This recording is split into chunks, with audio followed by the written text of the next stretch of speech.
Ari ada Ari. Ada Ari, ada. Oke, Ari dimulai ya. Oke, baik. Selamat siang. Assalamualaikum warahmatullahi wabarakatuh. Waalaikumsalam. Kami dari kelompok 1 akan mempresentasikan ontologi komunikasi. Yang oleh ada Saudari Argita Nur Puspananda, Widya Putri, Nurul Anissa, Ropita Vicky, dan yang terakhir ada saya sendiri, Ari Wibowo.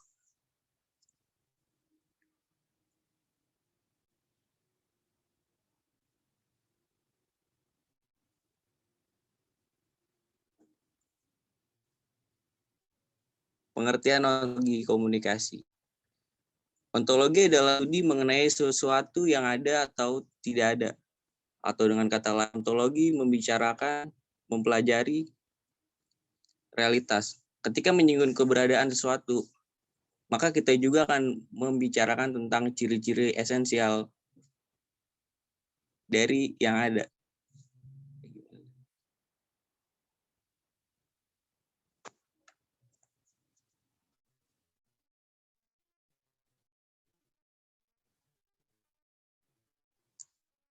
Dalam diri sendiri. Menurut bentuknya yang paling abstrak, Suparlan 2005, ontologi sendiri berarti memahami hakikat ilmu. Pengetahuan itu sendiri yang dalam hal ini adalah ilmu komunikasi. Ilmu komunikasi dipahami melalui objek materi dan objek formal. Secara ontologis, ilmu komunikasi sebagai objek materi dipahami sebagai suatu yang monoteistik pada tingkat yang paling abstrak atau yang paling tinggi sebagai sebuah kesatuan dan view. Kesamaan sebagai makhluk atau benda, sementara objek formal melihat ilmu komunikasi sebagai suatu sudut pandang point of view yang selanjutnya menentukan ruang lingkup studi itu sendiri. Contoh relevan aspek ontologis ilmu komunikasi adalah sejarah ilmu komunikasi, founding father teori komunikasi, tradisi ilmu komunikasi, komunikasi manusia. Kata ontologi sendiri berakar dari bahasa Yunani. Ontologi berarti ada dan logos berarti ilmu.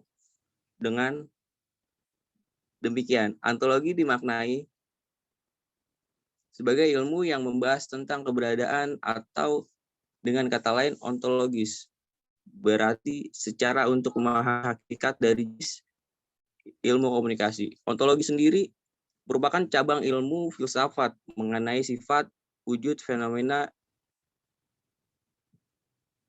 yang diketahui manusia dalam ilmu sosial. Ontologi berkaitan dengan sifat pada interaksi sosial atau komunikasi sosial. Ontologis merupakan terjadinya pengetahuan dari sebuah gagasan kita tentang realitas. Bagi ilmu sosial, ontologis memiliki kekuasaan eksistensi kemanusiaan. Dalam aspek ontologi, ilmu komunikasi khususnya pada komunikasi massa seperti berita berfokus pada keberadaan berita yang mempengaruhi keinginan masyarakat pada abad 19. Pernah terjadi fenomena berita yang ingin mendapatkan audiens. Para redaksi menitikkan keberatan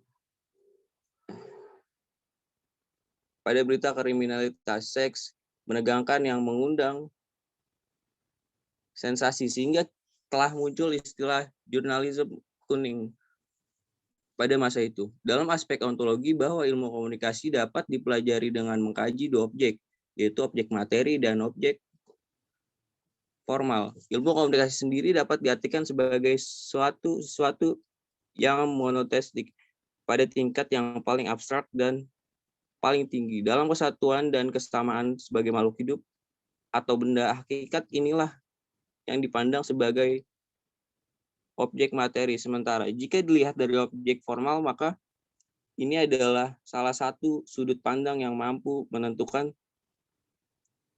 cakupan studi di dalamnya. Sejarah ilmu komunikasi, teori ilmu komunikasi, tradisi ilmu komunikasi, dan komunikasi manusia. adalah contoh-contoh dari aspek ontologis tersebut. Isu penting dalam ontologi pada interaksi manusia. Apakah perilaku manusia paling baik dipahami dari segi keadaan atau sifat? Pandangan segi keadaan melihat bahwa manusia adalah dinamis dan mengalami berbagai bentuk keadaan dalam waktu harian, tahunan, dan selama ia hidup. Pandangan sifat percaya bahwa orang adalah pihak yang dapat diprediksi karena mereka menampilkan karakteristik yang konsisten sepanjang waktu. Sejauh mana manusia dapat membuat pilihan nyata, terdapat debat dalam filsafat mengenai pilihan nyata. Pihak determinis berpendapat bahwa perilaku disebabkan oleh beberapa kondisi yang sudah ada sebelumnya, yang menentukan perilaku manusia. Individu bersifat reaktif dan pasif. Di lain pihak pragmatis menyatakan bahwa seorang merencanakan perilakunya untuk dapat bertemu dengan tujuan di masa depan. Dari sudut pandang ini, individu dilihat sebagai makhluk aktif dan dapat membuat keputusan yang menentukan kehidupannya sendiri. Jika terdapat posisi tengah, berpendapat bahwa orang membuat pilihan dalam hal tertentu, dan beberapa perilaku sudah ditentukan, tetapi ada juga yang merupakan hasil dari keinginan bebas. Apakah perilaku manusia utama individual atau sosial? Pertanyaan ini berkaitan dengan peran individu atau kelompok sosial untuk memengaruhi perilaku manusia. Peneliti dapat menggunakan unit analisis individu atau kelompok ketika meneliti, namun perspektif yang digunakan tentu berbeda. Peneliti dengan perspektif individualis akan menggunakan unit analisis individu, dan meneliti dengan perspektif kehidupan sosial akan menggunakan unit analisis kelompok. Pertanyaan ini penting bagi peneliti ilmu komunikasi yang berfokus pada interaksi dalam kehidupan.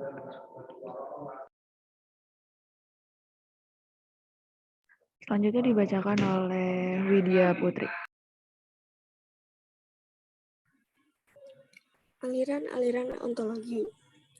Monoisme, paham ini menganggap bahwa hakikat yang asal dari seluruh kenyataan itu hanyalah satu saja. Tidak mungkin dua, haruslah satu hakikat saja.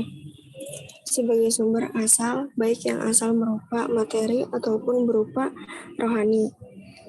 Tidak mungkin ada hakikat masing-masing bebas dan berdiri sendiri. Paham ini kemudian terbagi ke dalam dua aliran. Yang pertama, materialisme. Aliran ini menganggap bahwa sumber yang asal itu adalah materi, bukan rohani. Aliran ini sering juga disebut dengan naturalisme. Menurutnya bahwa zat mati merupakan kenyataan dan satu-satunya fakta. Yang ada hanyalah materi, yang lainnya jiwa atau ruh tidaklah merupakan suatu kenyataan yang berdiri sendiri. Jiwa dan ruh merupakan akibat saja dari proses gerakan kebenaran dengan salah satu cara tertentu. Yang kedua, idealisme. Aliran idealisme dinamakan juga spiritualisme. Idealisme berarti serba cita, sedang spiritualisme berarti serba ruh. Idealisme diambil dari kata idea, yaitu sesuatu yang hadir dalam jiwa. Aliran ini beranggapan bahwa hakikat kenyataan yang beraneka ragam itu semua berasal dari ruh atau sukma, atau sejenis dengannya, yaitu sesuatu yang tidak berbentuk dan menempati ruang. Materi atau zat itu hanyalah suatu jenis daripada penjelmaan rohani. Dualisme. Dualisme adalah aliran yang mencoba memadukan dua paham yang saling bertentangan, yaitu materialisme dan idealisme. Menurut aliran dualisme, materi maupun ruh sama-sama merupakan hakikat. Materi muncul bukan karena adanya ruh. Begitupun ruh muncul bukan karena materi. Tetapi dalam perkembangan selanjutnya, aliran ini masih memiliki masalah dalam menghubungkan dan menyelaraskan kedua aliran tersebut di atas.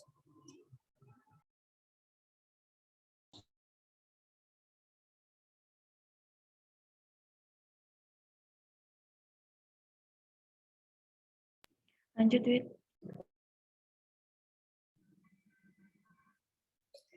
Pluralisme. Paham ini berpandangan bahwa segenap macam bentuk merupakan kenyataan.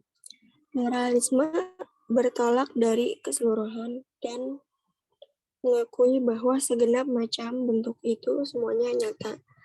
Pluralisme dalam Dictionary of Philosophy and Religion dikatakan sebagai paham yang menyatakan bahwa kenyataan alam ini tersusun dari banyak unsur, lebih dari satu atau dua entitas. Tokoh aliran ini pada masa Yunani kuno adalah Anaxagoras dan Empedokles yang menyatakan bahwa substansi yang ada itu terbentuk dan terdiri dari 4 unsur, yaitu tanah, air, api, dan udara.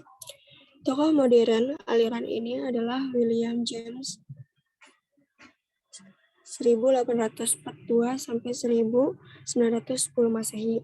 Kelahiran New York dan terkenal sebagai seorang psikolog dan filosofi Amerika. Dalam bukunya The Meaning of Truth, James mengemukakan tiada kebenaran yang mutlak, yang berlaku umum, yang bersifat tetap, yang berdiri sendiri, lepas dari akal yang mengenal. Aliran nihilisme dalam filsafat. Nihilisme berasal dari bahasa Latin yang berarti nothing atau tidak ada. Sebuah doktrin yang tidak mengaku validitas alternatif yang positif. Istilah nihilisme diperkenalkan oleh Ivan Turgenev pada tahun 1862 di Rusia. Doktrin tentang nihilisme sebenarnya sudah ada semenjak zaman Yunani kuno, yaitu pada pandangan Gorgias 485 sampai 365 sebelum Masehi yang memberikan 3 hipotesis tentang realitas. Pertama, tidak ada sesuatu pun yang eksis. Kedua, bila sesuatu itu ada, ia tidak dapat diketahui. Aliran agnostisis mendalam filsafat. Paham ini mengingkari kesanggupan manusia untuk mengetahui hakikat benda, baik hakikat materi maupun hakikat rohani. Kata agnostisisme berasal dari bahasa Grek agnotos yang berarti unknown. Artinya not, no artinya no. Timbulnya aliran ini dikarenakan belum dapatnya orang mengenal dan mampu menerangkan secara konkretan adanya kenyataan yang berdiri sendiri dan dapat kita kenal.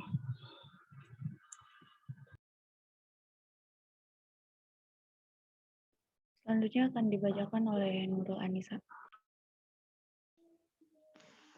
Kedudukan ontologi. Ontologi ini merupakan ilmu pengetahuan yang paling universal dan paling menyeluruh,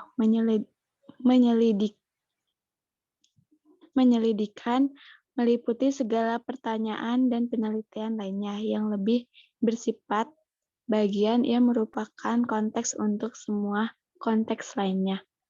Cakrawala yang merangkum semua cakrawala lainnya.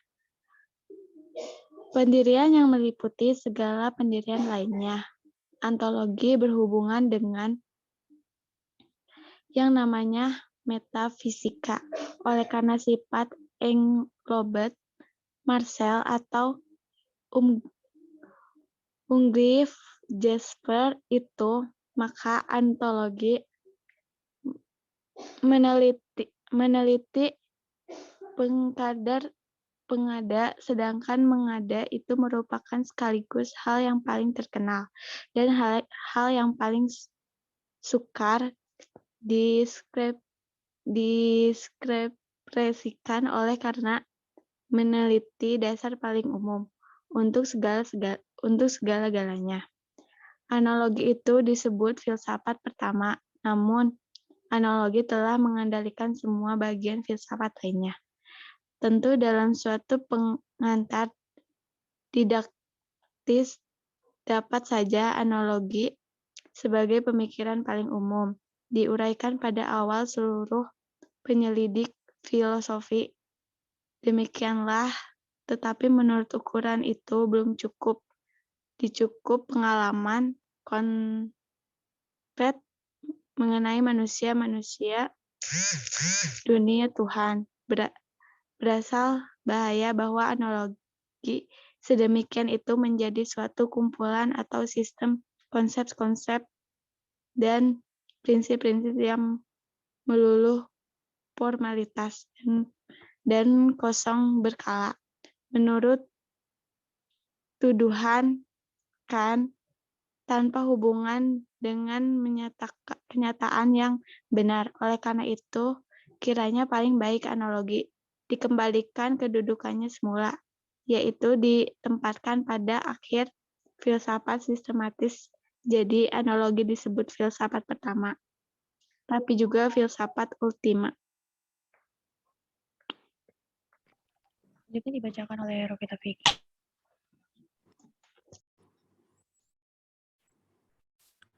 Hubungan ontologi dan ilmu komunikasi. Ontologi merupakan cabang teori hakikat yang membicarakan hakikat sesuatu yang ada. Dalam ilmu komunikasi, ontologi berperan mengkaji hakikat komunikasi, yakni mengkaji apa yang dimaksud dengan komunikasi. Ilmu komunikasi adalah ilmu yang mempelajari cara-cara untuk mentransfer ide atau suatu individu ataupun grup ke individu atau grup yang lain. Contoh, relevan aspek ontologis ilmu komunikasi adalah sejarah ilmu komunikasi, founding father teori komunikasi, tradisi ilmu komunikasi, komunikasi manusia dalam hal yang menyangkut yang mempunyai ekstensi dalam dimensi ruang dan waktu, dan terjangkau oleh pengalaman indrawi. Dengan demikian, meliputi fenomena yang dapat diobservasi, dapat diukur, sehingga datanya dapat diolah, diinterferensi, diverifikasi, dan ditarik kesimpulan.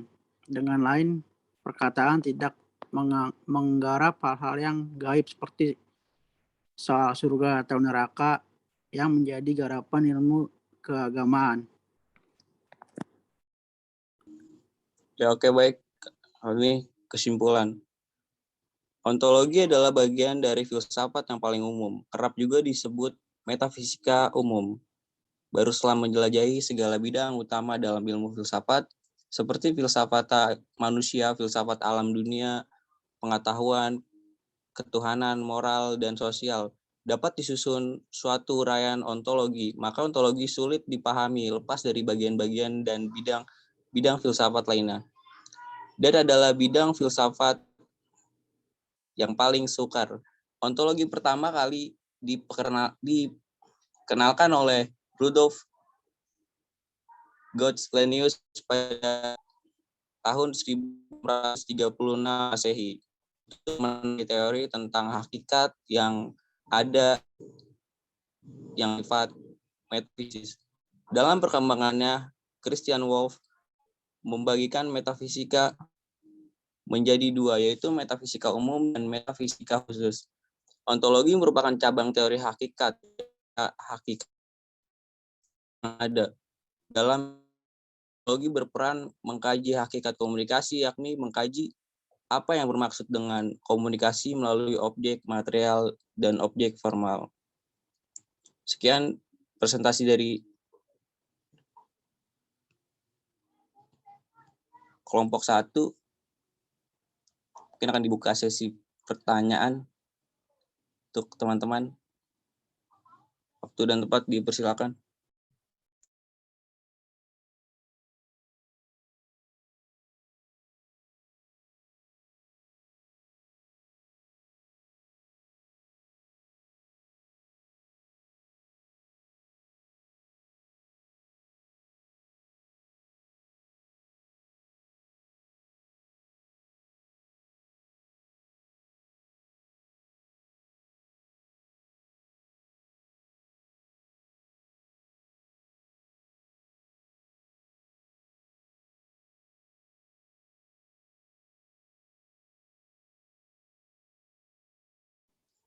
Ya baik, apakah ada yang ingin bertanya?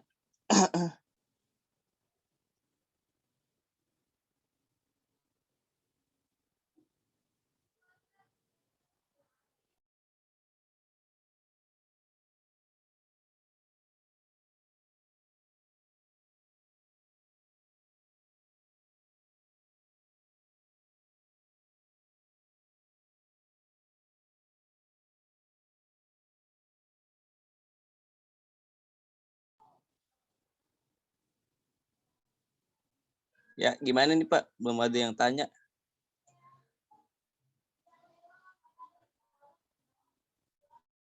Gak ada yang nanya, ya udah tutup aja, ngapain nungguin. Udah tutup ya. Ya, Oke, siap.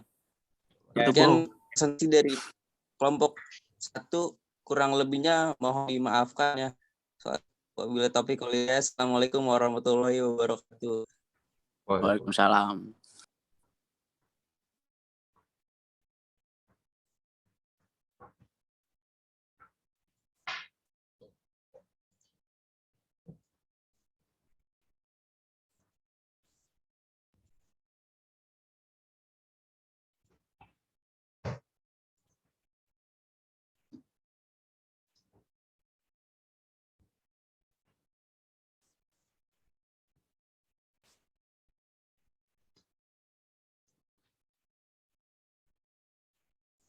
oke, dah. Terima kasih kelompok 1.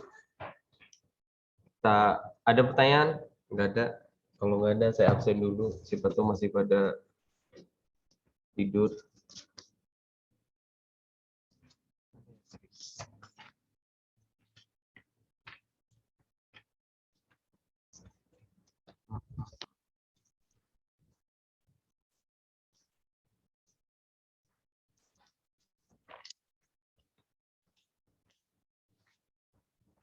Oke, kalau di absen biasanya baru pada nyaut ya. 2A, Fahmi Jamil. Hadir, Pak. Ya. Aisyah Putri. Hadir, Aisyah hadir. Adila Firly. Adila hadir, Bapak. Fitri Sari. Fitri Sari hadir, Pak.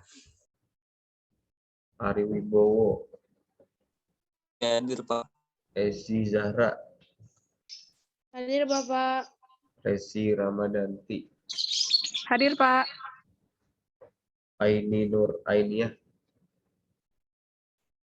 Aini ada? Ada. Reska Saja. Hadir, Pak. Feni Aprianti. Hadir, Pak. Delviana Putri. Delvi hadir, Pak. Aulia Oktaviani. Hadir, Pak Ul. Dava Kamal. Dava ada? Loh. Kalau ada yang mau nanya, ini di kolom chat dulu ya. Caroline Dwi Zahra. Caroline hadir, Pak. Profit Afiki. Hadir, Pak. Widya Putri. Ponco. Widya Putri hadir, Pak. Ponco Supriyadi. Argita Nur Puspanda. Pak, saya hadir, Pak. Ya. Audia. Audia hadir, Pak. Dimas Aditya Putra. Dimas? Ada? Belum. Anies Prabuditya. Anis hadir, Pak. Dina Mayangsari, Dina hadir, Pak. Widya Nurhaliza, Widya Nurhaliza hadir, Pak. Weni Tiara Prihaningsih, Weni Tiara hadir, Pak. Sekar Tuti Muamiri, Sekar hadir, Pak. Putri Adinda Lelono, Putri hadir, Pak. Winartani Luciana Dewi, Tania hadir, Pak. Ragiliza Septia Cahyani, Hadir, Pak.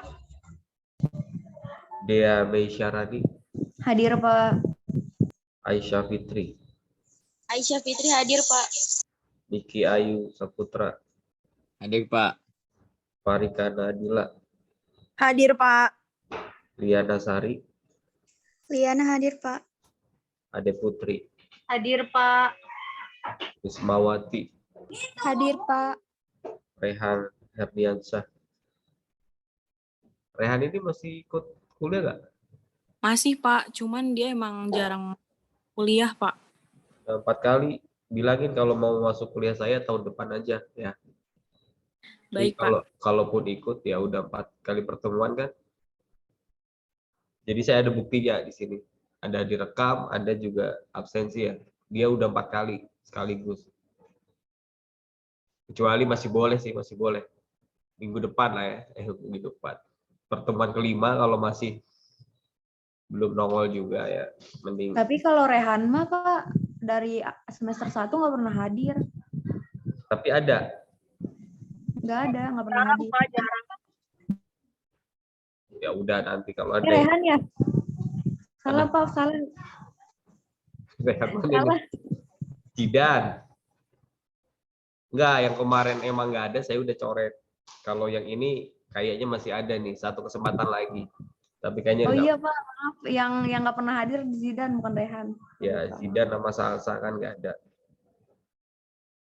Oke, Ismi Nur Fadila, Hadir, Pak. Ismi hadir. Andiva Rinaldo. Andiva? Belum. Permana Surya, Maaf, Pak. Izin Permana sakit, Pak. sakit apa? Sakit demam. Sakit hati. Ya, demam aja tinggal on. Emang demam nggak scrolling ini IG tetap kan. Sini login mah login aja ya. Walaupun di off cam baru. Ntar kabari kalau masih bisa dengerin aja. Gitu. Nurul Anissa, Hadir, Pak. Siti Nur Sahdiah, Siti Nur, Windy Wulandari, Hadir, Pak. Kak, Ibu. Bapak Siti Nur hadir. ya. Apa, Kak? Windy Wulandari, Hadir, Pak. Windy Agustin. Hadir, Pak. Pak, izin tadi Aini nggak bisa masuk karena jaringannya jadi sampai sekarang belum bisa Pak. Oke, nanti konfirmasi lagi. Terus ini Dimas emang nggak ada. Dimas nggak ada ya.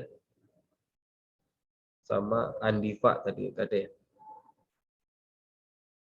Dava Kamal ada? Nggak ada. Oke, ini nanti konfirmasi lagi. Oke, kita bahas sedikit tentang yang tadi. Kenapa nggak ada pertanyaan? Apa yang masih bingung? Atau udah jelas semua? Biasanya kalau nggak nanya sih udah jelas. Jadi Pak, bahasanya saya minta penjelasan dari Bapak yang rumit, yang gampangnya kayak gitu. Rumit. Tadi kurang rumit apa ya? Ini sih apa kata-katanya susah dicerna kalau menurut saya ya. Iya. Kenapa kelompok 1? Dibacain sih ya. Kan saya bilang dijelasin. Kalau dibacain jadi news anchor, pembaca berita. Kalau presentasi yang menjelaskan. Saya perlu buka ini enggak? PowerPoint-nya lagi enggak tadi? Saya juga pusing sih bacanya yang tadi. Tapi buat materi ya kewajiban. Nanti tetap materi yang dari saya tetap saya share di Google Classroom ya. Jadi saya nggak share di WhatsApp. Jadi biar kalian buka juga. Jadi ini materinya.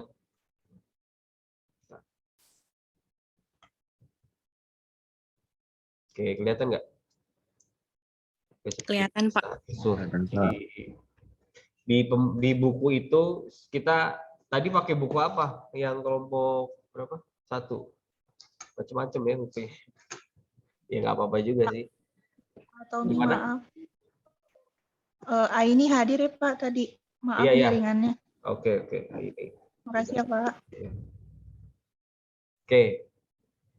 Di sini ya, ontologi, kita ulang lagi deh. Jadi penjelasannya masuk ke filsafat komunikasi pertemuan keempat, jadi pembahasan kelompok 1 tentang ontologi. Ya. Di sini ada subbab yang saya bagi. Ya. Subbab tentang metafisika, ontologi, metafisika sebagai ilmu dan perangkat ilmu. Jadi kalau di buku filsafat sebagai ilmu komunikasi, di situ juga ada di bab berapa ya? Bab 3 ya kalau nggak salah. Oke, bab 4, sorry. Metafisika, di bab metafisika, halaman 91 nanti boleh dicek. Saya ambil dari situ ya. Jadi penjelasannya bicara ontologi ya. Saya belum masuk kepada pengertian, nanti mungkin langsung ke pengertian.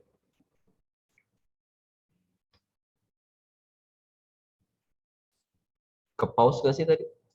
Kelihatan nggak? Kelihatan, Udah. Pak. Oke, ini ya. Jadi di sini pertanyaan utamanya, apa yang ada, apa itu, dan apa realitanya.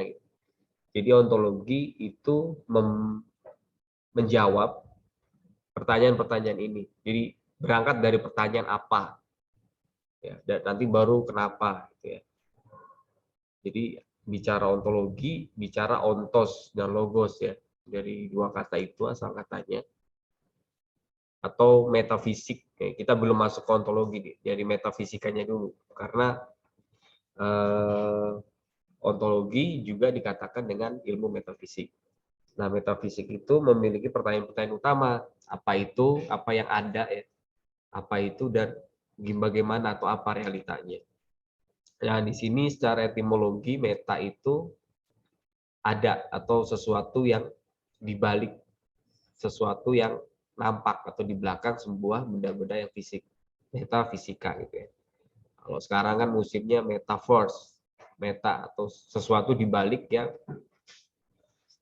ada di alam semesta gitu. Metaverse itu kan universe atau sesuatu yang melampaui alam semesta.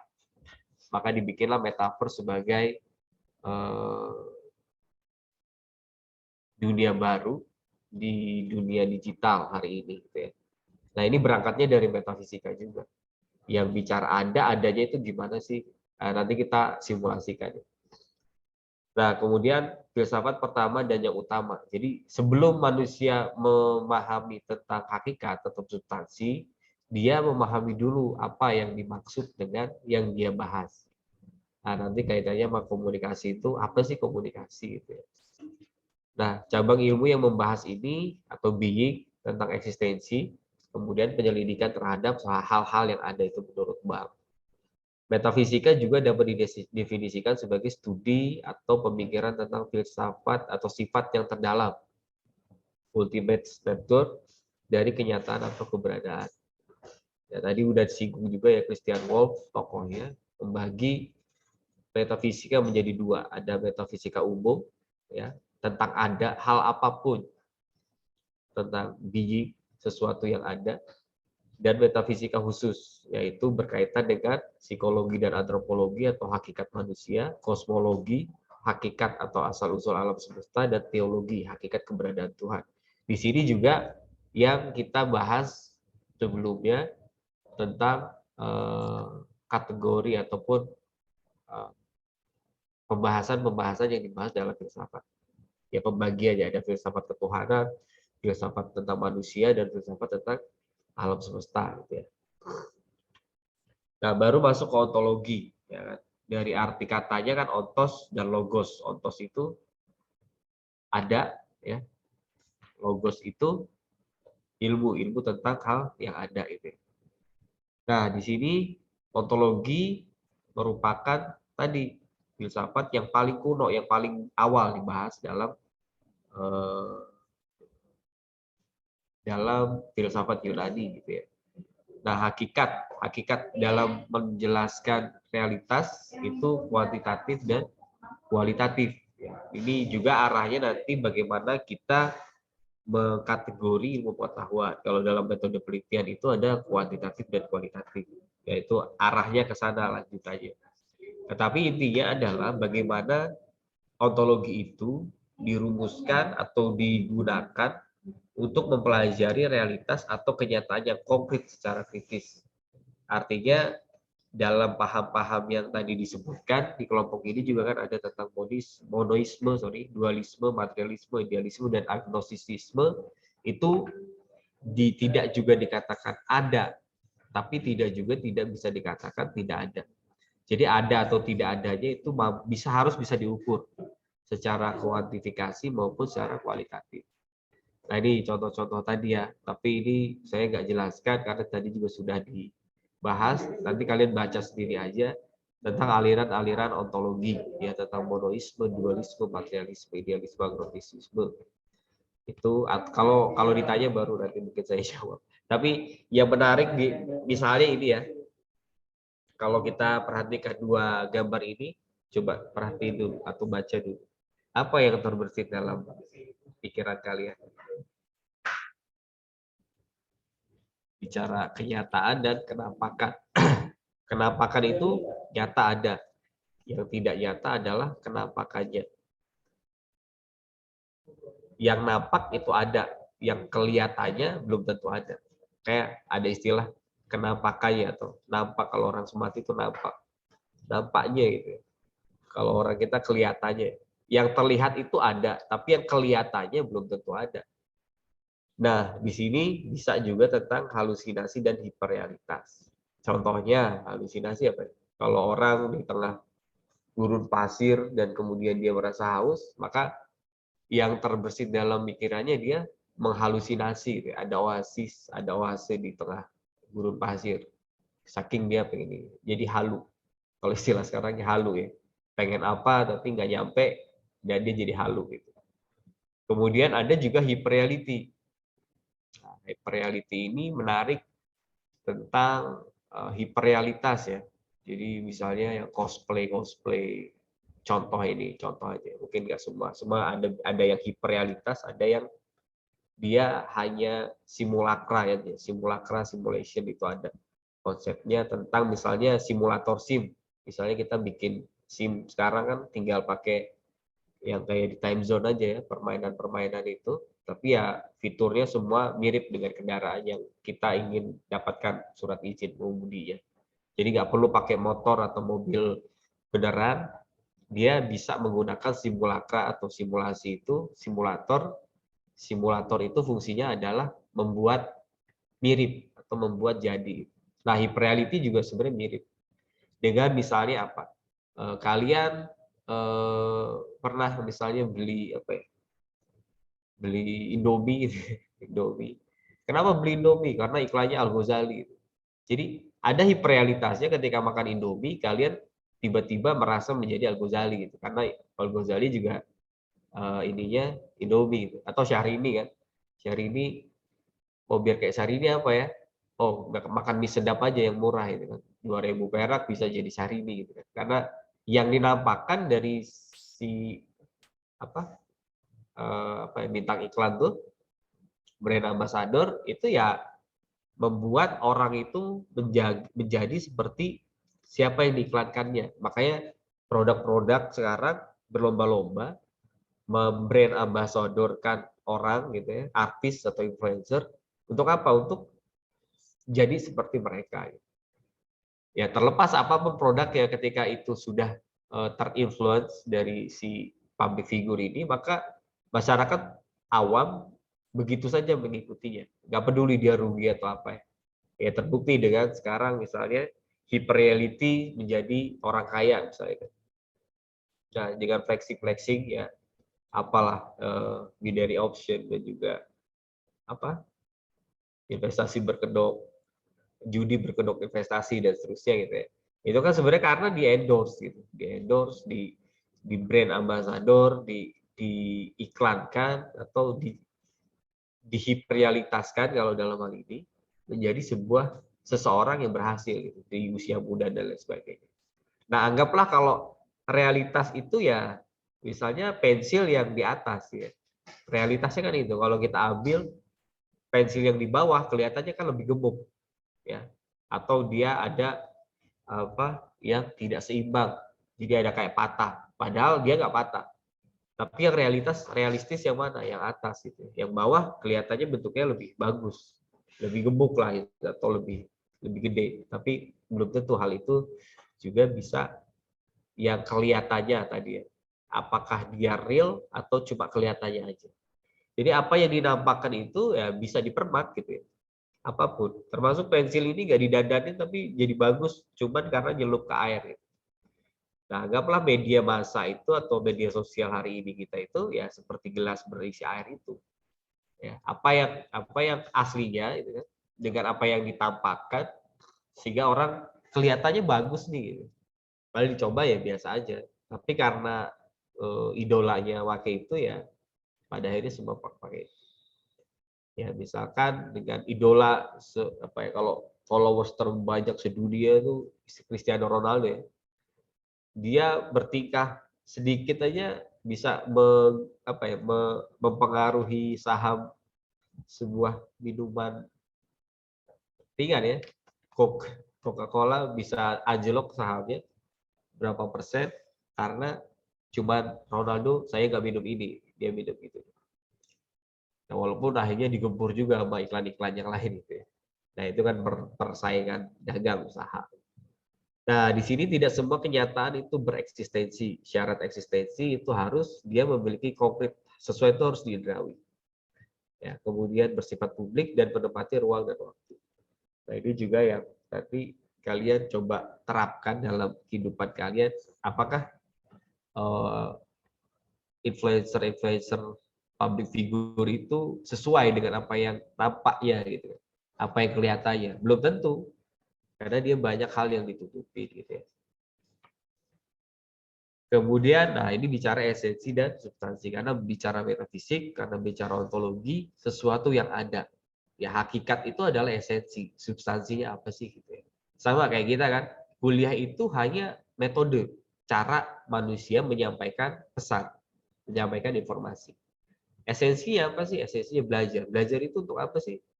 Agar kalian bisa menjadi terbiasa atau terampil dalam hal-hal tertentu, jurusan tertentu gitu ya. Jadi esensinya adalah kalian mampu, kalian bisa, kalian mampu mengikuti ataupun mendapatkan ilmunya gitu ya.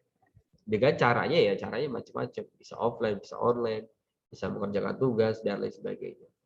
Substansinya tadi ya, esensi itu hakikat, substansinya wadah bagi sifat-sifat yang terwujud di dalam esensi. Kemudian lawan substansi adalah aksidensi dan aksiden itu sifat dari substansi. Nah ini nanti coba cari contohnya ya. Kalau ada yang nanya, tapi kalau enggak ya kita lanjut aja dulu. Nah ini tadi sudah saya jelaskan. Ontologi sendiri berangkat dari bahasa Yunani ya, ontos dan logos. Kemudian, nah kok double ya. Ini tadi udah juga ya, aliran-aliran. Ini ada di buku juga, silakan. Nah, hubungan ontologi dengan ilmu komunikasi tadi juga sudah dijelaskan ya. Jadi bicara hakikat, hal yang ada konkretnya gitu. Jadi kalau bicara inti ya dalam sebuah, misalnya yang mudah itu ilmu eksak ya kalau bicara inti atom. Jadi inti benda itu ada di satu yang kita sebut namanya atom. Jadi kalau atom itu nggak ada, maka benda nggak ada. Karena unit terkecil dari sebuah benda namanya atom. Nah, inti bumi itu apa sih? Bisa semuanya bicara ada inti, ada hakikat. Nah, dalam ilmu komunikasi, ontologi berperan mengkaji hakikat, mengkaji apa yang dimaksud dengan komunikasi. Jadi inti komunikasi adalah sebenarnya apa? Pesan. Tanpa pesan tidak ada komunikasi. Pesan atau informasi. Tanpa pesan tidak ada komunikasi. Walaupun dia ada komunikator dan komunikat. Karena pesan sebenarnya bisa beri sendiri. Ketika misalnya news anchor kan, dia nggak tahu public audiensnya nggak tahu, tapi dia ngomong aja dan orang akhirnya nyampe ke dia. Sama lah kayak content creator misalnya kan dia ngomong sendiri, Tapi tergantung siapa komunikasinya, maka terciptalah komunikasi. Terus kemudian ada juga apa ya, baliho lah ya di jalan tentang iklan, satu iklan. Itu nggak ada komunikatornya kan? Ya dia berjogrok, ada pesan aja tuh di baliho itu. Dan si komunikan, audiens itu melihatnya dan dia memberikan persepsi tentang apa yang dia lihat gitu. Nah, tapi bayangin kalau pesan itu nggak ada. Ada komunikator, ada komunikan, apa yang bisa dilakukan? Maka nggak ada. Nah, bicara hakikat ilmu komunikasi pada dasarnya adalah ilmu yang mempelajari cara untuk mentransfer ide dari satu individu ataupun grup ke individu atau grup yang lain. Ilmu komunikasi dipahami melalui objek material dan objek formal. Nah, objek materialnya di sini ya. Objek materialnya dipahami sebagai sesuatu yang abstrak, yang kadang tidak semua orang juga memahaminya. Yang abstrak itu kalau dicontohin di sini adalah apa ya? Filsafat tentang ketuhanan gitu ya. Tujuan manusia hidup adalah kembali ke Tuhan, misalnya kan itu. Objek materialnya itu. Jadi kembali kepada Tuhan. Makanya kalau dalam Islam ada tuh inna lillahi wa inna ilaihi raji'un. Kepadanya lah kita berasal dan kepadanya lah kita dikembalikan. Nah itu kan inti, dan bicara objek material yang inti secara abstrak ya, itu jadi nggak selamanya inti itu bisa dilihat. Nah nanti kita simulasi ya tentang yang kemarin mungkin sudah saya singgung.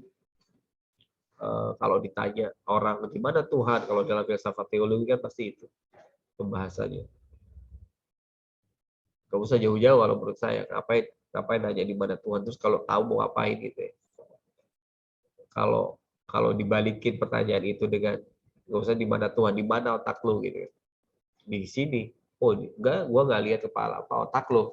Di sini cuma ada kepala kan. Yang orang lihat dari, emang orang bisa lihat otak orang gitu. Kecuali dibelah aja, dibelah, oh ini otaknya, oke, ada, dibalikin lagi. Apakah dengan cara seperti itu? Ada yang mau jawab nggak nanti ya? Nanti aja nanti. Kemudian objek formal melihat ilmu komunikasi sebagai suatu point of view atau sudut pandang yang selanjutnya menentukan ruang lingkup studi itu sendiri. Jadi tadi bicara secara objek materialnya adalah pesan, ya. Kemudian objek formilnya adalah bagaimana kita memahami atau memaknai pesan itu. Bisa berbeda-beda tergantung literasi atau referensi dan tergantung experience atau pengalaman. Nah, kemudian ontologi dalam cabang filsafat metafisika umum ini ada dua aliran besar dalam filsafat. Ada namanya materialisme dan idealisme gitu ya. Yang dualisme itu ada idealisme, filsafat idealis, dan materialisme atau filsafat materialis. Nah, di sini penjelasan yang tadi ya, diulangi lagi mungkin tadi, tapi nanti bisa kalian jelaskan tentang psikologi, kosmologi, dan teologi, filsafat Tuhan, filsafat manusia, dan filsafat alam semesta. Ini penjelasannya sebagai tambahan aja. Nah, metafisika sebagai ilmu, metafisika tidak dikatakan sebagai ilmu jika atau manakala yang dimaksud dengan ilmu sendiri adalah sesuatu yang bersifat pasti, fixed and final. Jadi kenapa ilmu itu bukan semacam kitab suci ya? Kalau kitab suci itu fixed and final ya, jadi nggak bisa direvisi. Ilmu itu terus berkembang, dia bisa disanggah ya, tidak bersifat pasti, fixed dan final, tergantung bagaimana dia digunakan atau bisa dibuktikan secara ilmiah. Pembuktian secara ilmiah ada metodologinya. Kemudian metafisika itu dapat dikatakan sebagai sebuah ilmu apabila yang dimaksud dengan ilmu itu adalah suatu penyelidikan yang dikaitkan dengan sikap atau attitude, metodologi tadi ya, metode tertentu. Kemudian metafisika berusaha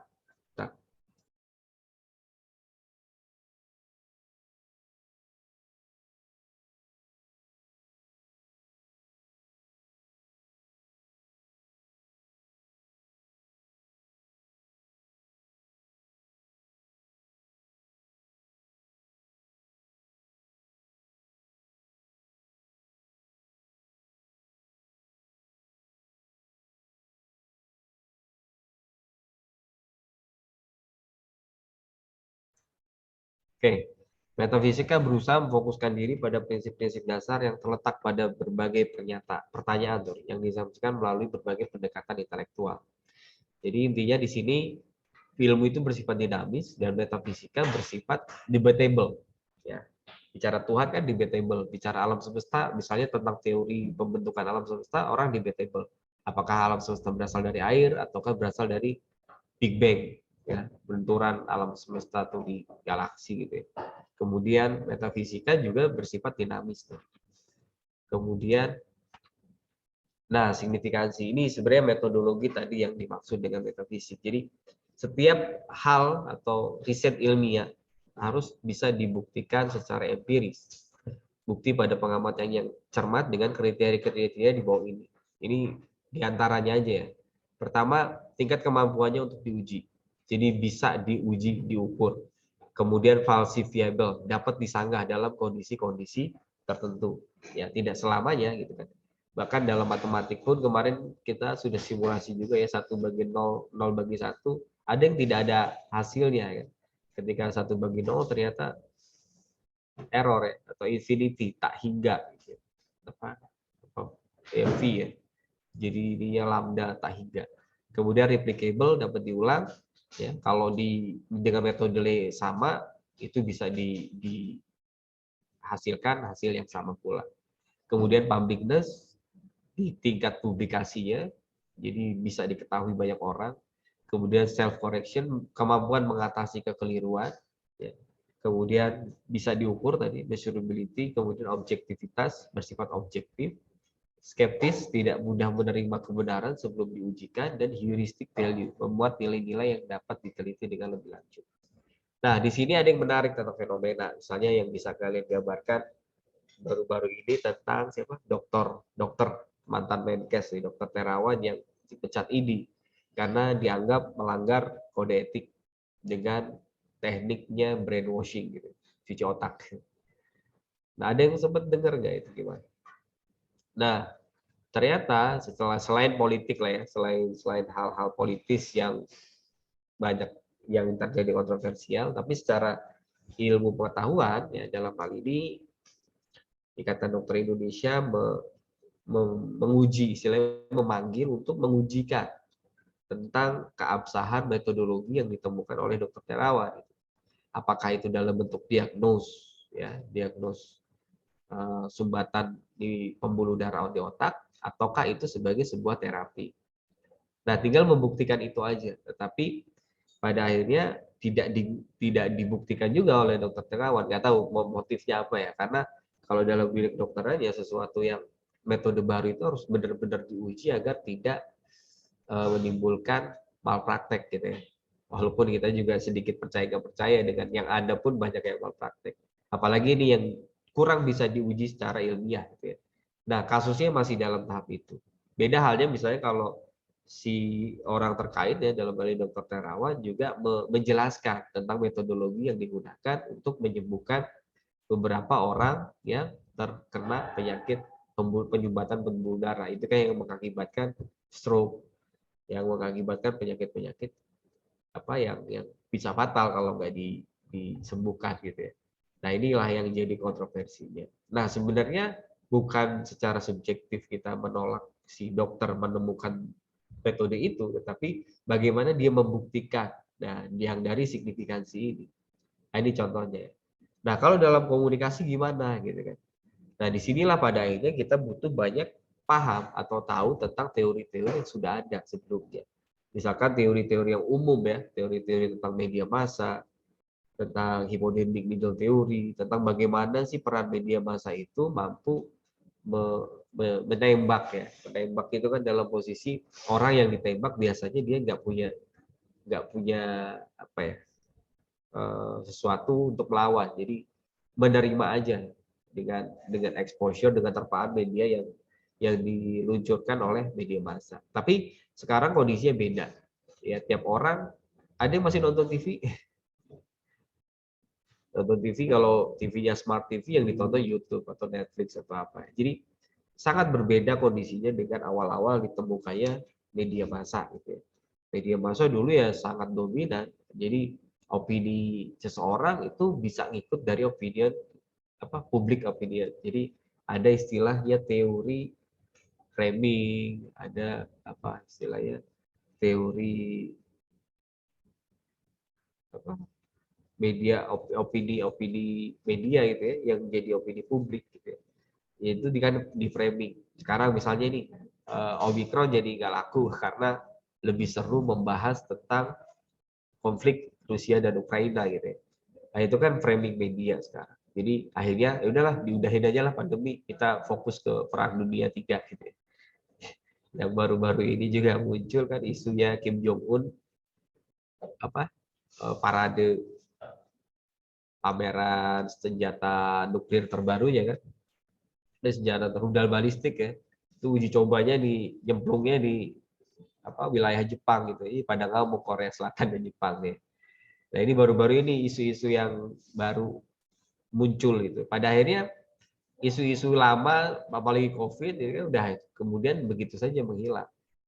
Apalagi dengan ya macam-macam juga ya isu-isu yang lain. Nah, ini juga nanti bisa kita diskusikan ya. Kita uji seberapa signifikan tadi ya dari isu-isu itu. Kemudian ilmu itu bicara logos tadi, kalau bicara ontologi tadi, kalau ini bicara logos, ilmu itu terbagi dari beberapa hal. Misalnya ada konsep ya. Bagaimana tujuannya, konsepnya, sekumpulan objek ya, pengertiannya. Kemudian ada konstruk ya, pengertian yang terdiri dari konsep-konsep ilmiah tadi.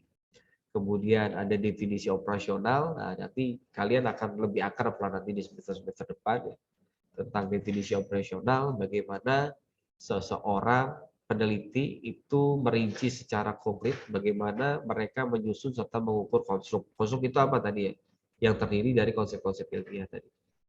Kemudian ada cara mengukurnya, bisa pengukuran ya, seberapa besar terpaannya misalnya media massa terhadap halayak.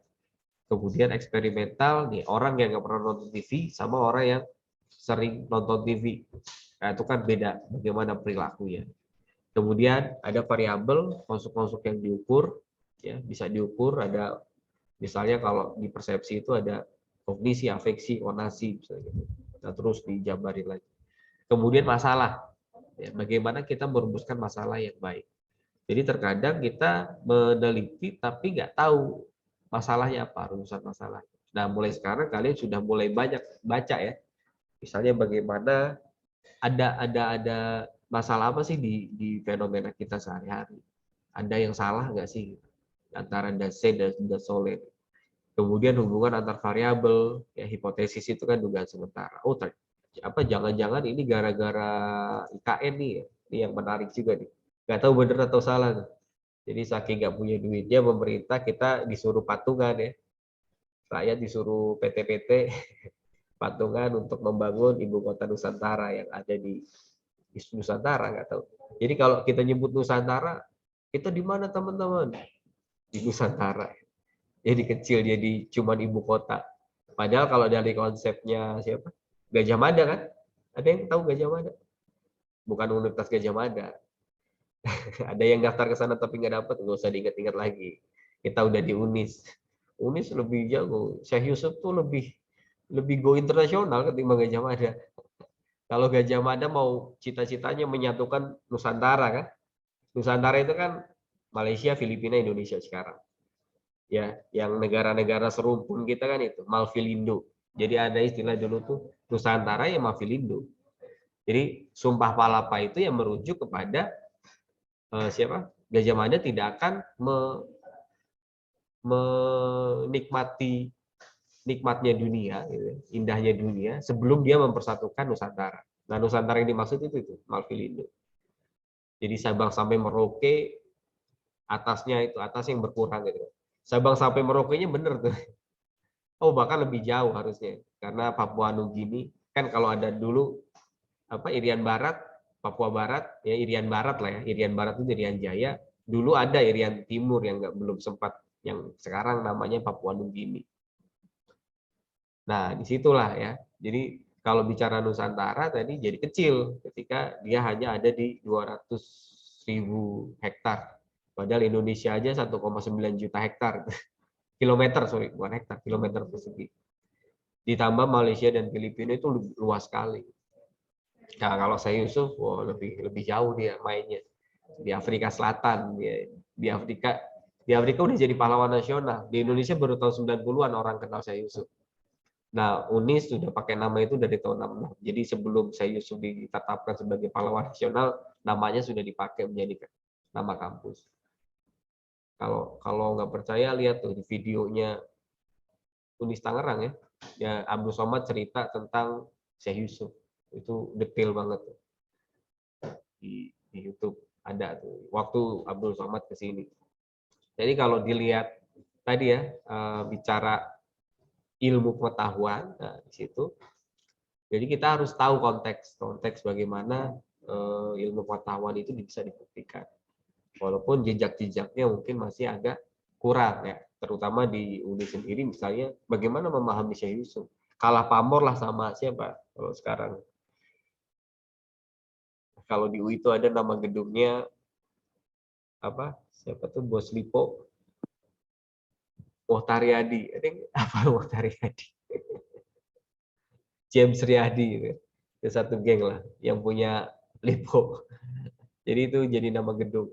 Padahal ada yang lebih populer, bahkan kita nggak tahu siapa tokoh-tokohnya. Oke, balik lagi. Kemudian tujuan ilmu pengetahuan adalah teori. Jadi kalau kalian sudah masuk ke S1, S1 itu kan strata 1 ya. Bachelor of Art. Jadi tujuan yang kalian cari dalam 4 tahun nanti kuliah itu bukan skill apa ya, ada soft skill, ada hard skill. Bukan hard skill ya, bukan hard skill tapi soft skill. Bagaimana kalian menguasai dan memahami teori. Ketika orang memahami teori secara kognisi, maka dia bisa terapin secara aplikasinya. Nah, terapan aplikasinya itu kalian setelah lulus, apakah nanti jadi pegawai, karyawan, ataukah jadi wirausahawan gitu ya. Banyak kan bidangnya, ada dalam humas, dalam jurnalistik, atau dalam bidang-bidang yang lain. Jadi sebenarnya dari kumpulan-kumpulan teori yang kalian pelajari saat ini, harusnya udah bisa tuh kegambar. Nanti saya lulus mau apa ya? Atau nggak perlu lulus lah.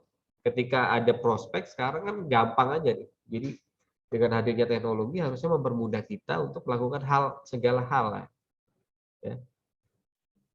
Jadi banyak yang bisa kita lakukan. Nah, di sini pada akhirnya tujuan dasar itu adalah teori. Ketika kita memahami teori-teori itu, kemudian kita melakukannya, kemudian kita mendapatkan teori dari hal itu. Makanya kalau cirinya apa ya, orang-orang yang top itu pasti dia punya buku. Perhatiin nggak? Siapa yang paling top di Indonesia ini siapa? Soekarno misalnya kan, punya buku. Ada yang tahu bukunya Bung Karno? Nggak cuma pidato-pidatonya aja. Pasti punya buku dia. Buku yang dia tulis sendiri ya, bukan ditulisin orang. Ini potensi jadi apa namanya? Ghostwriter. Ada yang mau jadi ghostwriter? Ya, ghostwriter tulis, bacanya enggak, itu gimana mau nulis gitu ya. Mana itu potensi-potensi sekarang. Kemudian, nah ini saya tambahin aja ya. Ini dari buku. Di buku itu halaman berapa ya tadi saya? Halaman 20 ya. Jadi di sini ada gambaran lah ya, letak posisi membahas tentang filsafat ilmu dan kaitannya dengan ilmu komunikasi. Atau kalau kata Prof. Winangsih ya, Prof. Nida Winangsih ini bicara tentang filsafat itu, bicara tentang Aristotelian teori. Jadi yang paling populer ya. Jadi Plato atau muridnya Plato di Aristoteles. Nah, ini ada komponen berpikirnya yang kita kenal dengan ontologi, epistemologi, dan aksiologi. Nah, di situ kalau dalam teorinya Aristoteles itu ada ethos, pathos, dan logos. Ada masih ingat? Ethos, pathos, dan logos. Ya. Atau etika, logika, dan estetika gitu ya. Nah, disinilah pada akhirnya ada kesamaan komponen pikir dan aspek kajian dari ethos, pathos, dan logos ini, atau etika, logika, dan estetika. Jadi ilmu itu dia harus memiliki etika atau cara apa ya, aturannya sendiri. Kemudian logik, dia rasional, bisa dibuktikan secara ilmiah. Dan ketiga, dia estetik, dia harus kelihatan menarik ataupun indah. Ya, bayangin misalnya, kenapa ada misalnya teknologi mobil apa tuh, mobil yang paling mahal apa ya, Mercedes misalnya, Mercedes-Benz. Ya kan, ada etika, ada logika, ada estetikanya. Jadi setiap produk pengetahuan itu pasti ada estetikanya. Dia harus bersifat estetik. Komunikasi pun sama, ya. Bayangin nih kalau bicara cara menyampaikan di kelas ya dengan bahasa-bahasa yang lebih ilmiah ataupun lebih akademis ya, dengan misalnya kalian nongkrong di gue lu segala macem ya, mungkin lebih akrab, tapi bicara estetik ya, apalagi kalau udah pakai bahasa Inggris atau kalau bahasa Jawa tuh ada tingkatan bahasanya, nah itu estetika.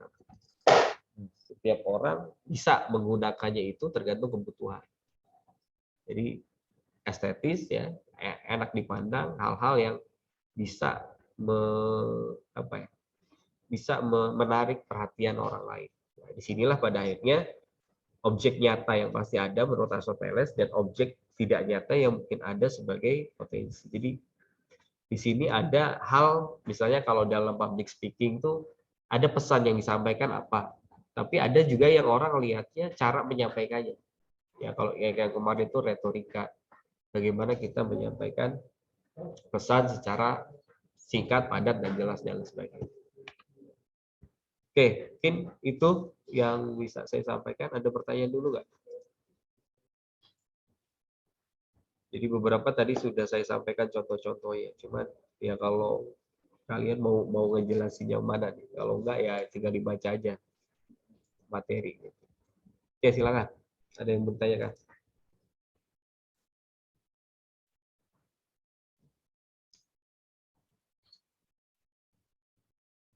Nggak ada? Masih pusing? Gimana yang ngejelasinnya? Oke, tadi saya mau simulasikan ya. Mau simulasikan. Bicara ontos itu kan ontos dan logos. Hadir. Wah, hadir. Emang saya manggil kamu. Dava ngapain, Dava? Jaringannya, Pak. Kenapa nggak stabil? Jaringannya habis. Udah. Iya, Pak, jaringannya nggak stabil. Ya, karena materinya juga. Oke, apa deh? Saya mau dengar dari salah satu deh. Pak, saya mau nanya. Ya. Oke, silakan. Tadi kan di ontologi itu dibahas juga yang kayak tentang fisika. Nah, aku mau nanya, kalau misalkan kayak hantu-hantu gitu, itu kan nggak kelihatan. Yang metafisika kayak gitu, itu berarti yang kayak di orang-orang konten itu penelusuran hantu lah, atau dia ngejelasin tentang sejarah dulu hantu, kaji dengan proses ontologinya, atau emang gimana ya, Pak? Makasih. Ya, metafisik ya. Oke, ini menarik nih. Ini ada tayangan-tayangan makhluk astral gitu. Jadi kalau dulu saya kuliah juga ada adik-adik kelas, untung nggak pas saya ya. Dosennya masih ada sekarang. Jadi tugas antropologi komunikasi. Tapi tugasnya suruh nyari setan. Gimana nyari setan? Jadi di kampus tuh ada gedung paling tua yang kalau siang-siang aja ada hal-hal aneh, entah suara. Cuman kalau ngelihat jarang sih. Tapi kalau malam ini disuruhnya malam-malam.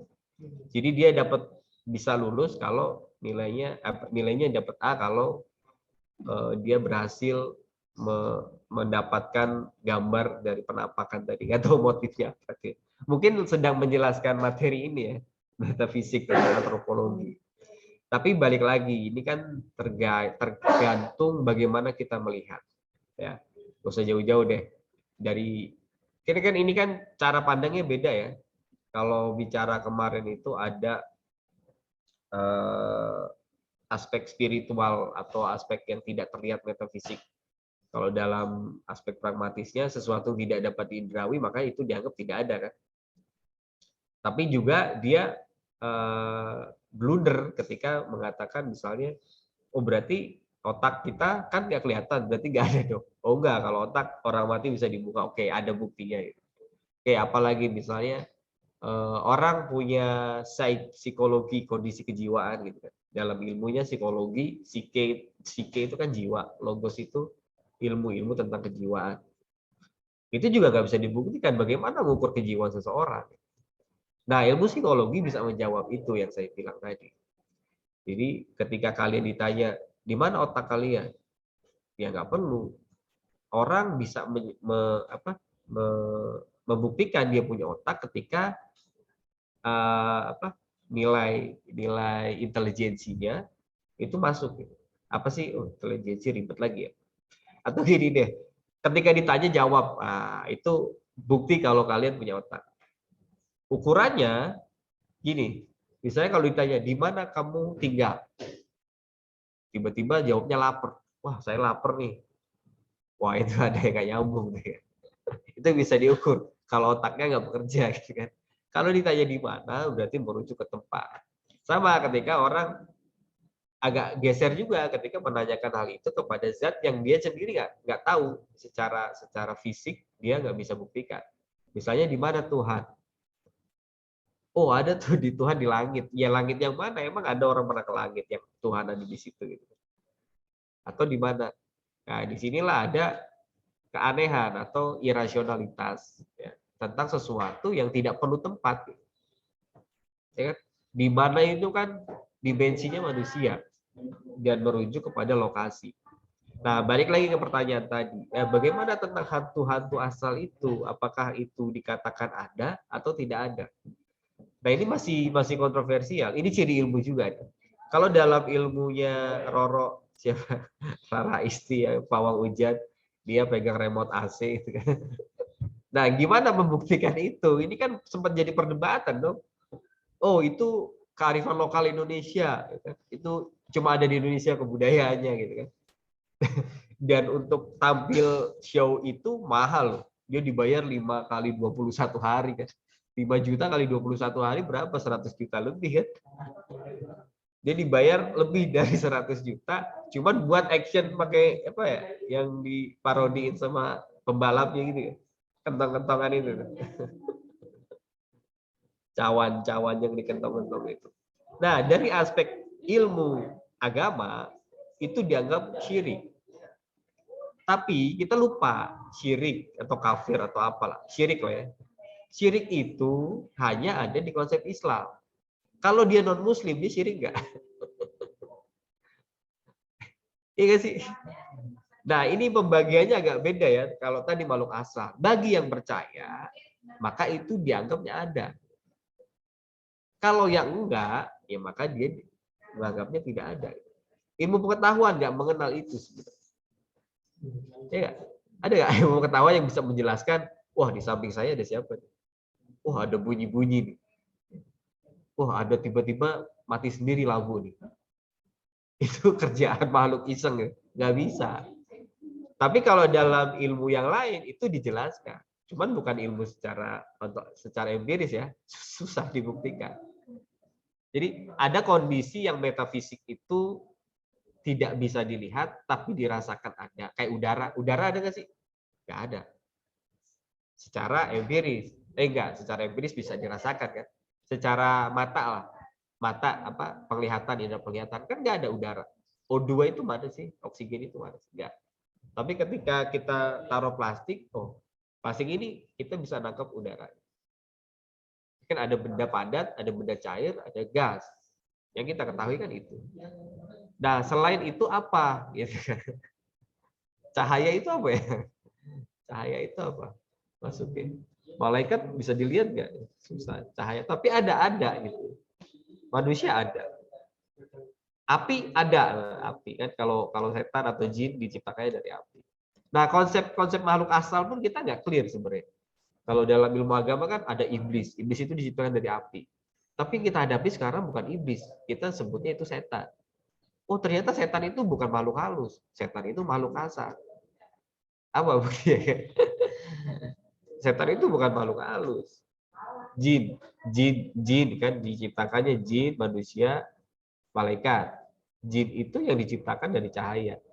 Nah, jin yang salah, jin yang berbelot namanya iblis. Dari kalangan jin. Kalau manusia yang membelot dikatakan setan. Sebenarnya setan itu kan musuh yang nyata. Kalau itu setan, kita kalau ke kuburan nih, ini yang banyak kejadian ini di apa namanya? Tanah Gocap.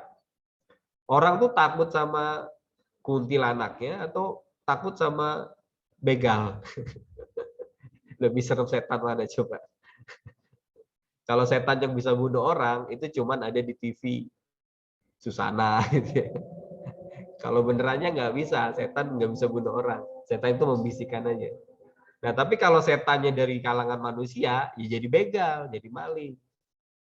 Nah, disinilah yang lebih berbahaya. Itu ya. Jadi konseptual lah.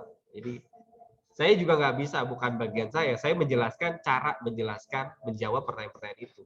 Saya juga bukan ahlinya dari kalangan yang pemegang remote AC itu, bukan. Saya nggak bisa jelasin itu. Dan saya juga bukan dari kalangan apa tadi itu. Kalau makhluk itu ya setan dalam kategori manusia yang membelot gitu ya, yang jahat misalnya kan, itu dikatakan setan juga gitu kan. Nah, di sini kita bisa bagi aja gitu. Sama menjelaskan makhluk astral itu ada atau enggak. Ya tergantung kita percaya atau enggak. Kalau percaya berarti larinya ke sini, kalau enggak berarti larinya ke sana. Sama kayak tadi ya yang saya jelaskan. Pawang hujan itu syirik atau enggak? Ya syirik bagi umat Islam. Kalau dia Islam dia syirik. Tapi kalau non muslim dia enggak syirik, emang udah kafir dari asalnya gitu kan. Jadi kadang orang non muslim juga dikatakan kafir baper ya. Kita juga orang non Kristen disebut domba-domba tersesat, ya silakan aja, itu konsep agama mereka kan. Tapi kalau orang selain muslim dikatakan kafir, ya harus terima juga, itu kan konsep Islam. Jadi kita harus melihat dari sudut mana. Nah, termasuk penjelasan tadi ya pertanyaan tadi, tergantung kita mau melihatnya dari sudut mana. Tapi dalam ilmu pengetahuan yang objektif itu nggak ada. Ya, nggak ada. Tuhan aja nggak ada, apalagi cuma setan. Tuhan aja nggak dianggap ada. Karena apa? Agama itu dianggap menghambat ilmu pengetahuan. Nah, terkadang kita juga harus bisa menggunakan cara berpikir itu. Bayangin kalau nggak ada Tuhan dan keyakinan, apa yang bisa kita buktikan? Ya, misalnya, kenapa kalian kuliah? Wah, ini tugas manusia itu belajar, karena belajar itu adalah kewajiban muslim dan muslimin dan muslimat gitu ya. Jadi belajar itu sepanjang ayat, dari 2 ayat sampai liang lahat gitu ya. Itu kan tujuan agama. Enggak, kalau nggak ada itu kalian mau ngapain belajar? Nah, itu harus bisa secara ilmiah dibuktikan. Itu contohnya ya. Bentar, di sini lagi azan. Kita dengerin dulu bentar ya.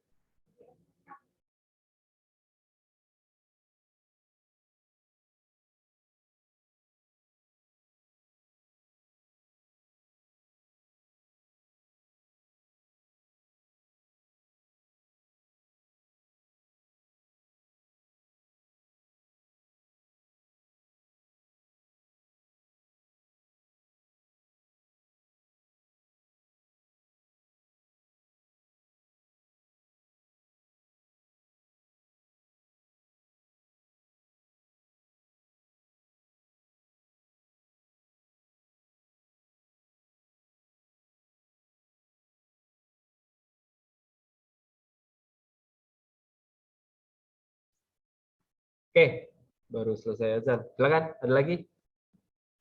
Masih bingung nggak siapa dari Weni? Ke situ nggak sih pertanyaannya kamu? Sorry, kemana-mana penjelasannya.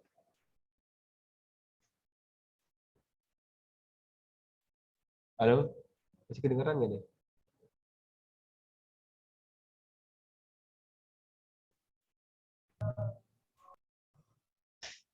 Halo? Masih, Pak. Oke, kedengeran. Ada lagi? Iya. Iya. Tadi pertanyaan kamu apa sih? Biar langsung disimpulin. Pertanyaan aku tuh, apa bisa yang metafisika kayak gitu dikajinya pakai proses ontologi itu. Ya. Ya tadi ya apa bisa dikaji secara ontologi tadi. Tapi secara ontologi yang kita bahas itu enggak. Itu dianggap ada aja enggak gitu.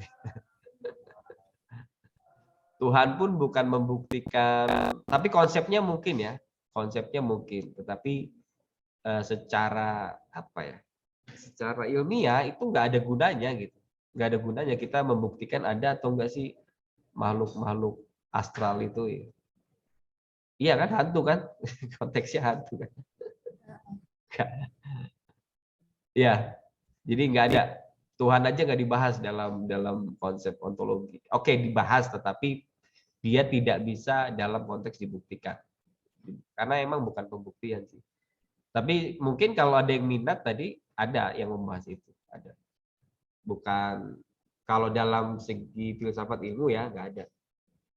Kalau mitologi malah ada. Misalnya dewa-dewa gitu kan. Dewa-dewa Zeus atau dewa perang, dewa apa, itu ada. Tapi itu hanya sebatas mitologi aja. Jadi mitologi itu kalau Yunani itu di mitologi dewa, ya Indonesia juga punya sebenarnya dengan setan-setan itu gitu kan. Gunanya apa sih? Ya gunanya untuk apa istilahnya? Gunanya untuk melindungi sesuatu. Saya pernah cerita nggak di kelas ini? Misalnya kenapa banyak yang dikatakan angker, ada hutan angker, ada danau angker, ada gunung angker gitu. Kan dulu kayak Malampir, ada tokoh lagi, jadi penghuni siapa, Gunung Merapi itu ya, Malampir apa ya. Jadi biar itu nggak diganggu, nggak diotak-atik sama orang.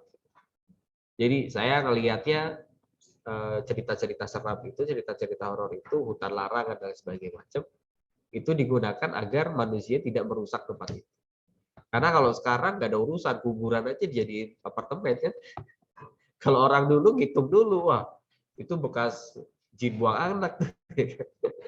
Sekarang Kalimantan jin buang anak dibikin ibu kota negara kan, wah keren sekali ya orang-orang sekarang.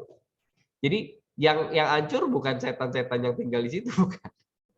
Tapi yang lebih mengkhawatirkan adalah ketika ekosistem ataupun kondisi lingkungan yang ada di situ makin rusak gitu. Jadi ya dengan batu baranya Kalimantan Timur kan, dengan sekarang dibangun IKN dan lain sebagainya, itu kebayang tuh. Sekarang nggak ada IKN aja itu Kalimantan Timur sering kebanjiran, padahal dekat kali, dekat sungai. Jadi Sungai Musi itu selalu meluap di Samarinda tuh. Itu kan di daerah-daerah Kalimantan Timur. Balikpapan pun sama. Karena dia dekat laut, dia banyak kan rob dan lain sebagainya, longsor karena dia berbukit-bukit. Jadi yang dikhawatirkan justru bukan diganggunya komunitas kayak kemarin itu apa? Ada prosesinya apa? Camping, Pak. Iya, bukan. Iya, camping setelahnya atau apa? Kendi Nusantara. Itu kearifan lokal juga tuh. Kendi Nusantara. Jadi tanahnya dari Sabang, dari Banten sama air digabung gitu kan, dimasukin dalam satu kendi. Nggak tahu logikanya di mana itu. Jadi tadi saya bilang Nusantara itu luas, jadi kecil sekarang karena itu kelas ibu kota negara. Padahal itu mencakup seluruh wilayah, bahkan lebih luas daripada Indonesia hari ini. Nah sekarang dengan tanah dan air yang dibawa oleh gubernur-gubernur itu dimasukkan ke dalam kendi yang disebut dengan kendi Nusantara. Nggak tahu logikanya di mana. Jadi banyak simbol-simbol aneh seperti itu sekarang. Saya juga nanti menarik buat jadi penelitian mungkin ya. Itu sebenarnya. Jadi ontologi ya balik lagi seberapa dalam kita mau tahu tentang sesuatu yang ada. Kita buktikan ada being-nya itu. Tapi untuk hal-hal yang dianggap bermanfaat ya, kalau nggak bermanfaat juga ngapain gitu. Ngapain nyari hal-hal yang nggak penting. Itu aja. Jadi ilmu pengetahuan itu dibentuk untuk membantu manusia dalam menjalani hidup. Jadi kalau malah nyusahin ya mending ditinggalin, jangan yang bagian itu yang dibahas ya. Tapi kalau bisa nggak dibuktikan, ya mungkin bisa aja tuh. Tapi kalau dalam ilmu pengetahuan umum sekarang itu nggak dipakai. Ontologi untuk membuktikan ada makhluk lain di luar manusia gitu ya. Kayak UFO gitu ya. Kalau orang-orang bule itu lebih obsesifnya bukan makhluk astral tapi alien. Unidentifying flying object atau alien lah. Dia nyarinya aliennya. UFO itu piring terbang, di dalamnya ada alien. Menurut orang-orang bule itu lebih rasional ketimbang suster ngesot, pocong gitu kan. Orang mati aja gitu kan. Tapi di Indonesia beda. Gitu ya. Oke, ini udah lewat zuhur ya, sorry. 12.08. Oke, itu aja penjelasannya. Mungkin nanti kalau ada yang mau dilanjut pertanyaannya. Tapi kita bakal libur panjang ini, saya belum update. Masuknya tanggal berapa sih? Masuk 6 Mei. Oh iya, libur panjang sekali kita.